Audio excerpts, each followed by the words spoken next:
Hi viewers, কেমন আছো? আশা করি ভালো আছো। আমিও ভালো আছি।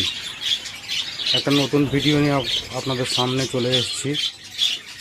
ভিডিওর টপিক হচ্ছে একটা খাঁচায় 2x4 এরকম খাঁচায় কটা পাখি রাখা সম্ভব এবং তাতে ডিম বাচ্চা করা যাবে। 4 জোড়া পাখি রেখেছি আমি। এটা একদম ডিমের জন্য রেডি হয়ে গেছিলো, যার কারণে এদেরকে আমি আবার কলোনি করে দিয়েছি। মনে হচ্ছে এর মধ্যে এক জোড়া পাখি ডিম দিয়ে দিয়েছে। আপনাদেরকে দেখাবো আর আমিও দেখবো, আমার সঙ্গে থাকুন।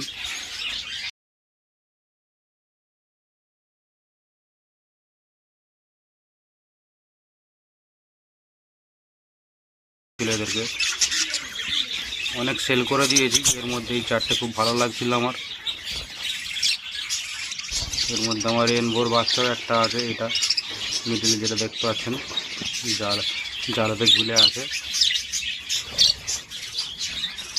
আর এটাও রোডিওরি রেনবোরই এটা বাচ্চা।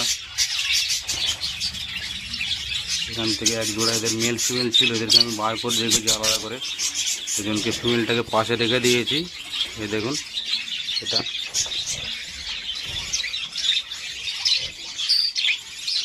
একজনের মেলটাও আলাদা করে রেখেছি বলে না, এও খুব বিরক্তির মধ্যে আছে। চলো দেখুন, সময় না নষ্ট করে আপনাকে দেখাই এর মধ্যে কী রেজাল্টটা পেলাম এখন।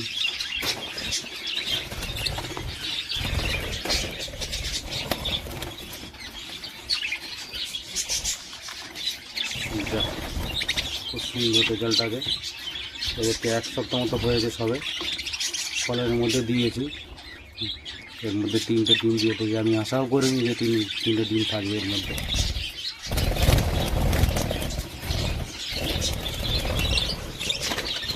এর মধ্যে আমি ক্যামেরায় ঢুকিয়েছি বলে এরা খুব বিরক্ত হয়ে গেছে, ছটফট করছে এরা খুব। আর কিছু আছে কি দেখি এবার।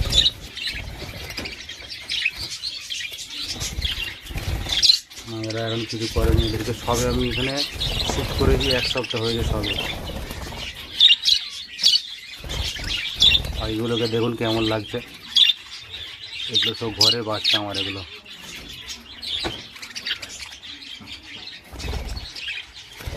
খুব ভালো লাগছিল এরা যে রেজাল্ট করেছে একটা বলে আপনাকে দেখাচ্ছি, আর আমিও দেখলাম।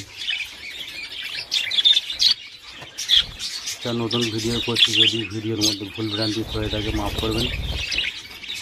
যদি ভালো লাগে থাকে একটু, তাহলে একটু লাইক কমেন্ট করে রাখবেন আর সাবস্ক্রাইব করবেন।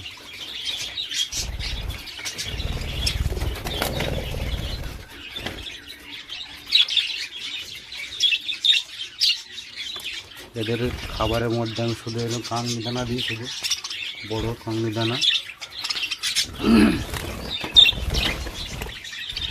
আর